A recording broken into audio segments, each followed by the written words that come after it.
ఇది ఏ cinema scene కాదు. ఇది భారతదేశంలోని ఆ ప్రాణహానికరమైన కొండ. ఇక్కడ పూజారులు తమ ప్రాణాలను పణంగా పెట్టి పూజలు చేస్తారు. 1000 అడుగుల ఎత్తు, నిటారుగా ఉన్న శిలలు, కింద మాత్రం మృత్యువే.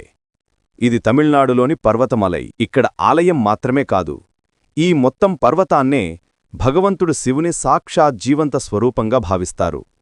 కథనం ప్రకారం హనుమంతుడు సంజీవనీ పర్వతాన్ని మోసుకెళ్తున్నప్పుడు దాని ఒక భాగం ఇక్కడ పడిపోయిందట. అందుకే ఈ ప్రాంతంలో ఇప్పటికీ అద్భుతమైన ఔషధమూలికలు లభిస్తాయని నమ్మకం. కాని ఆగండి, అసలు రహస్యం ఈ కొండ లోపలే దాగి ఉంది. ఇది సాధారణ పర్వతం కాదు, ఇది అమరయోగుల నివాసం. ఇందులోని రహస్య గుహల్లో ఇప్పటికీ సిద్ధపురుషులు, అమరయోగులు తపస్సు చేస్తారని విశ్వాసం. చాలామంది ఇక్కడ రాత్రివేళల్లో రహస్య కాంతులు, విచిత్ర శబ్దాలు విన్నామని చెబుతారు. బహుశా అందుకే భక్తులు ప్రాణపణంగా పెట్టి ఈ ప్రమాదకరమైన ఎక్కింపును పూర్తి చేస్తారు. మీకు ఏమనిపిస్తోంది? కామెంట్స్లో హరహర మహాదేవా అని తప్పక రాయండి.